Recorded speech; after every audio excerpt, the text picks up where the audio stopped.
Cancer, kamusta kayo? Hope you're all doing well and welcome to 1111 Pinoy Tarot.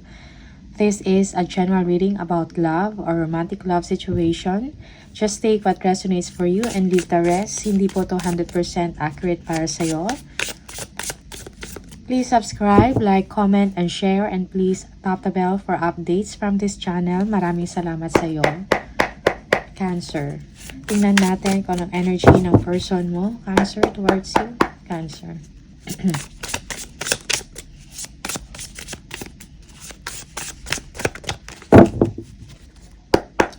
Cancer, energy ng person mo. Cancer, okay.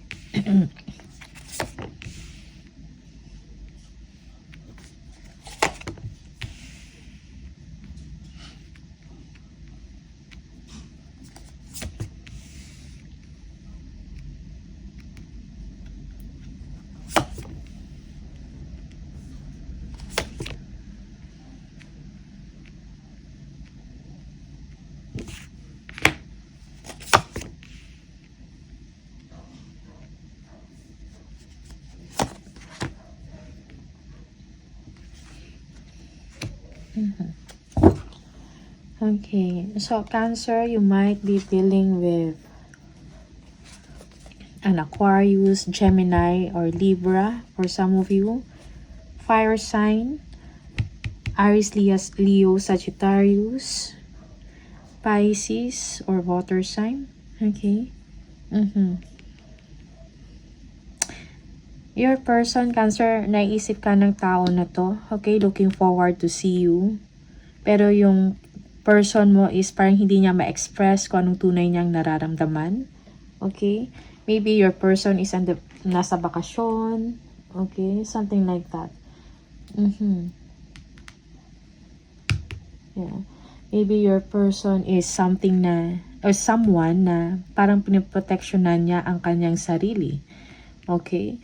There is a third party involved here. For some of you, this is the challenge in your situation. Maybe your person has someone else. Okay? But also, yung tao na to is looking forward to meet you or to see you, no? And do fun things together, 3 of Wands, no? To have time, no? Bonding time with you, Cancer. Yeah. Okay. Tingnan natin.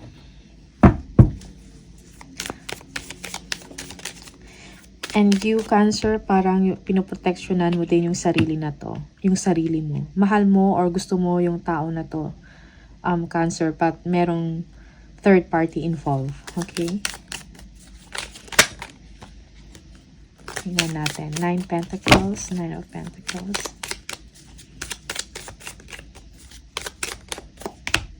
Okay. Okay. For some of you, your person is someone that is parang madami siyang responsibility about work, no? Busy, okay? Respectable for some of you, or a high value person. Okay? You are dealing with someone na ganyan. Okay? Madaming responsibilidad yung tao na to, or obligations, Cancer. Okay.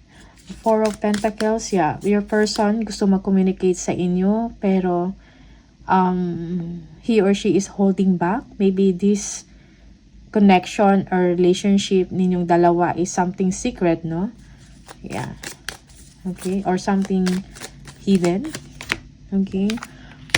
4 of Wands. Yeah. Okay. So, definitely this person wants to spend time with you, pero hindi lang makapag-communicate sa inyo. Okay, maybe this person is madami siyang obligasyon na ginagawa, busy sa trabaho, coordination, something like that. But itong tao na to is looking forward to meet you or to see you, no? Para magkaroon ng bonding sa inyo. Okay? For some of you, this person is nag-hold back, no? In communicating with you. Maybe this person is a family man, okay, or he or she has a family already. Okay. Three of Wands. Tingnan natin.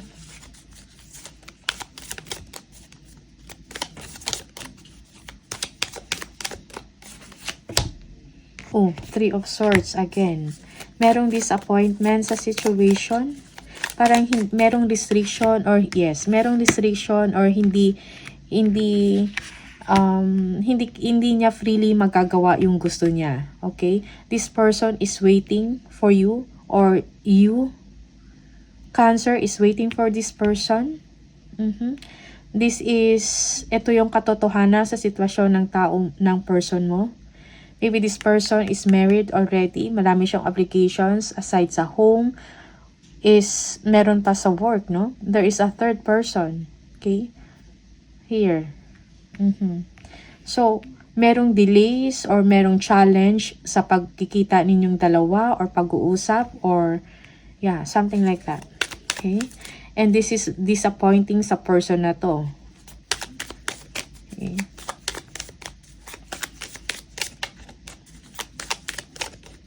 The Wheel. Yeah. Okay. So, this person wants to move forward, no? Sana magkaroon siya ng chance to meet you or, to see you. Okay? Yeah. Maaring magkalayo kayo ng person na to. And your person is hoping to see you na makita ka or magsama kayong dalawa. And, magkaroon ng time sa isa't isa. I-nurture ang inyong connection or ang inyong relationship. Okay? At makapag-plan sa next na mga gagawin, no? Plan for the future, for long term, something like that.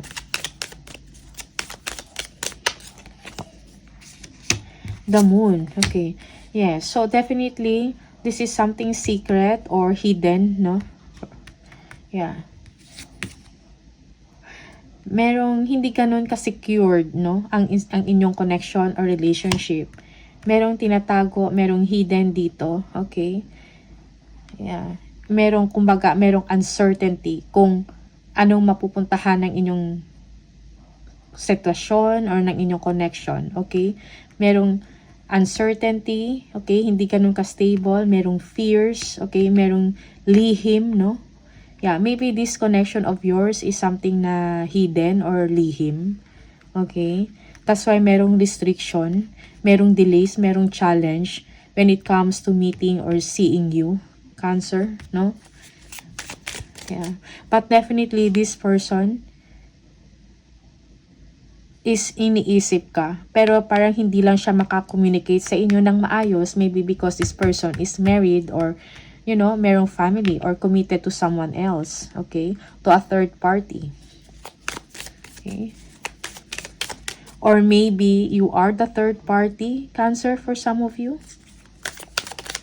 Just take what resonates for you and leave the rest.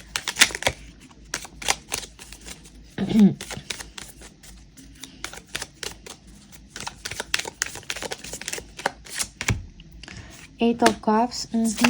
You are waiting. Parang nag-aantay ka sa tao na to, Cancer. No? And merong disappointment sa part mo. Yes, disappointment sa part mo. Waiting ka. Okay? You want to leave, no? And to see this person because you really like this person, Cancer, for some of you. Gusto mo makipag-bonding sa tao na to, celebrate, fun, joy, drinks, food, okay? Ganyan. Okay? Maybe you are in a situation also, maybe you have, what do you call this? Maybe you have also someone else and you are leaving that temporarily to see this person. Okay? Cancer, just take what resonates.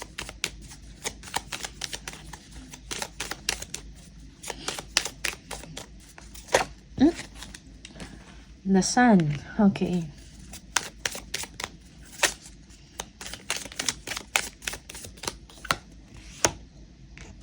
And the Strength. Okay. Maybe your person is dealing with a fire sign, a Leo. Okay. Maybe yung person mo, Cancer, has someone na may anak siya. Okay. Pero yung tao na to is, you know, being, parang nagiging strong na lang siya or brave or staying in the connection with the third person because of a child, something like that. Okay.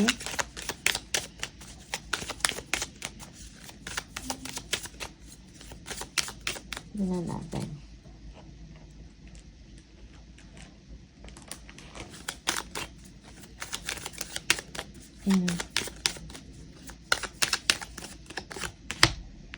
Knight of Cups.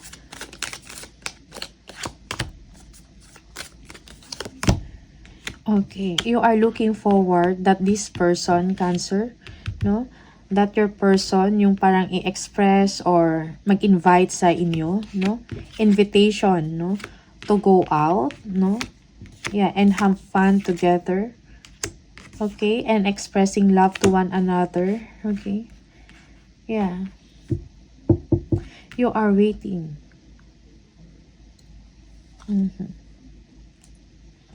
Okay. Yeah, yung iba sa inyo, you are yeah, this is parang third party. Yeah, this is a third party. You are waiting for him or her na magkaroon kayo ng oras together and express your love to one another. You are waiting for him or her to invite you to go out.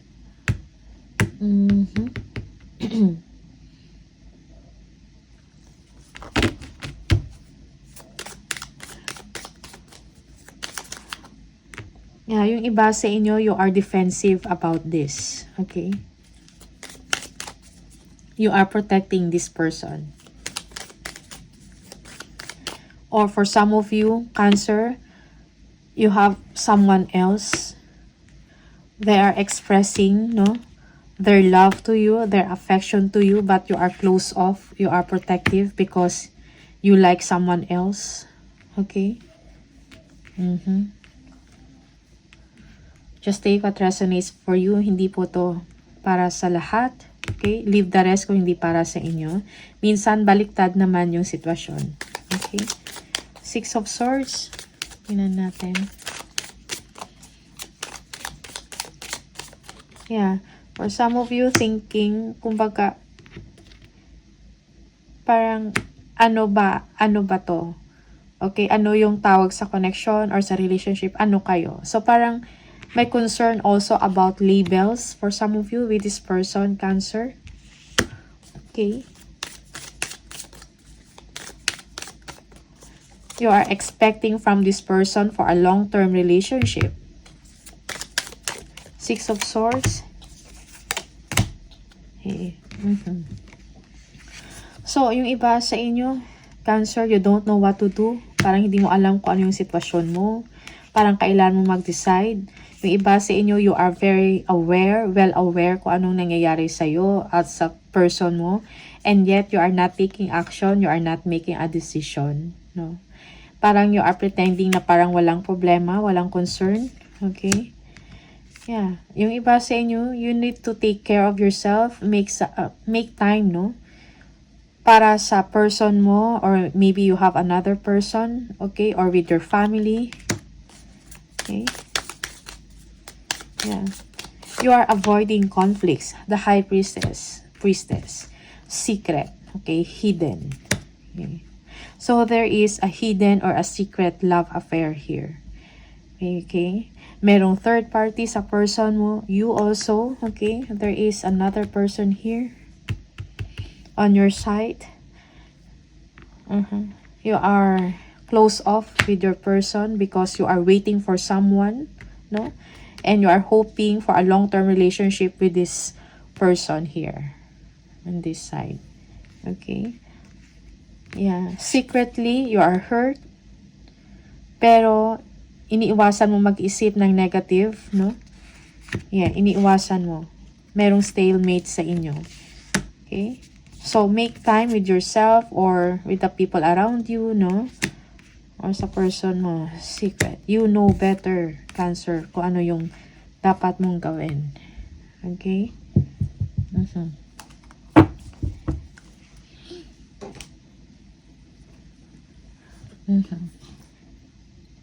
Medyo complicated yung situation. Okay? Yeah, your person here, meron siyang, yung iba sa inyo, meron siyang family with a child, no? Okay, na pinoprotektahan niya din. This is something na kailangan niyang harapin, no? Yeah.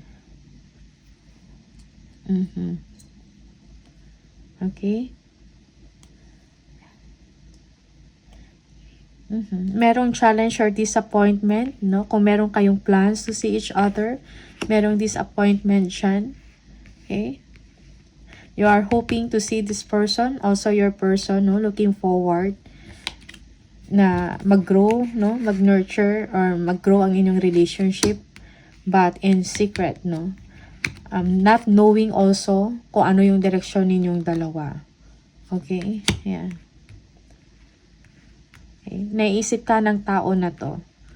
Pero hindi lang siya maka-communicate or maka-express sa inyo freely, makapag-communicate ng maayos because of the Four of Wands, no? Of the third party. Alright? So, Cancer, these are the energy, the messages for you. Maraming salamat and see you on the next video. Bye!